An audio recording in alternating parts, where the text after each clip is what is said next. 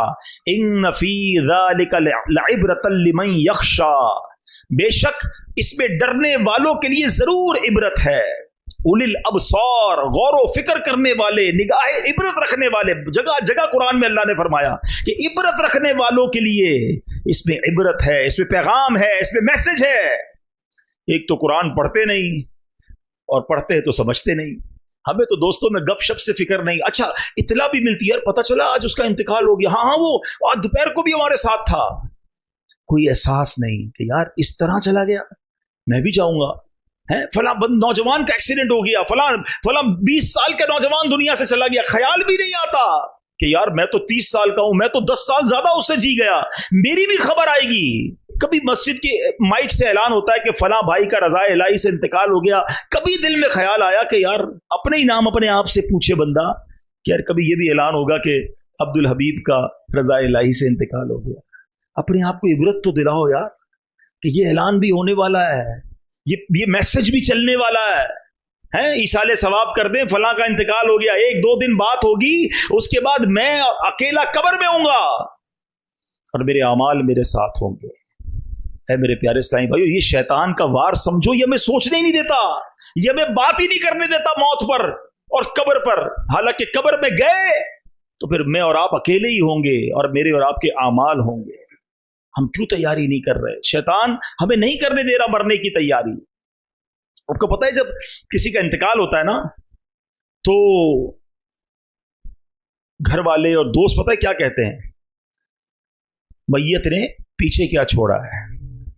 مگر انسان کے مرنے کے بعد فرشتے کہتے ہیں میت نے آگے کیا بھیجا ہے؟ کبھی سوچا آپ نے آگے کیا بھیجا ہے؟ نیک اعمال ہیں کہ نہیں، نمازیں ہیں کہ نہیں، روزے ہیں کہ نہیں، صدقے ہیں کہ نہیں، اللہ کی رضا والے کام ہیں کہ نہیں، قبر جنت کا باغ بنے گی یا نہیں؟ کیوں نہیں سوچتے؟ ہمارے اسلاف تو ایسا لگتا ہے کہ بس کہتے ہیں آخرت کی کوئی بات سمجھنے کا بہانہ ڈھونڈتے تھے۔ ایک بزرگ کے بارے میں آتا ہے، کپڑا بڑا اچھا بناتے تھے، کسی کپڑے والے بیپاری کے پاس گئے، کہا میرا کپڑا خرید لو۔ اس نے کپڑا دیکھا اور کہا اس میں تو کلر اسکیم بھی ٹھیک نہیں ہے، اسٹچنگ بھی ٹھیک نہیں ہے، 2-3 فالٹ نکالے۔ وہ بزرگ رونے لگ گئے۔ وہ کپڑے کا بیپاری کہتا ہے رو کیوں رہے ہیں؟ میں آپ کا کپڑا خرید دیتا ہوں، روئیں تو نہ۔ کہتے میں اس لیے نہیں رو رہا کہ تم میرا کپڑا میں عیب نکال رہے ہو۔ کہتے مجھے یاد آ گیا کہ میں نے تو اپنے حساب سے بڑا زبردست کپڑا بنایا تھا، مگر یہ کپڑا جب کسی ماہر کے ہاتھ میں آیا، ایکسپرٹ کے ہاتھ میں آیا، تو اس نے غلطیاں نکالنا شروع کر دی کہ اسٹچنگ ٹھیک نہیں ہے، کلر ٹھیک نہیں ہے، اس کی سائز ٹھیک نہیں ہے۔ میں نے تو ساری زندگی اپنے حساب سے نمازیں پڑھی ہیں، صحیح پڑھی ہیں، اپنے حساب سے روزے رکھے ہیں، صدقے کیے ہیں، مگر جب یہ میری نیکیاں اللہ کی بارگاہ میں جائیں گی اور قیامت کے دن کہہ دیا گیا کہ تیرے سجدے قبول نہیں، اس میں اخلاص نہیں ہے، تیرا صدقہ قبول نہیں، اس میں اللہ کی رضا نہیں ہے، تو نے جناب جو روزے رکھے وہ ٹھیک نہیں ہے، تو میں کدھر جاؤں گا؟ اب بتاؤ کدھر کپڑے کی ڈیل، کدھر آخرت کی یاد؟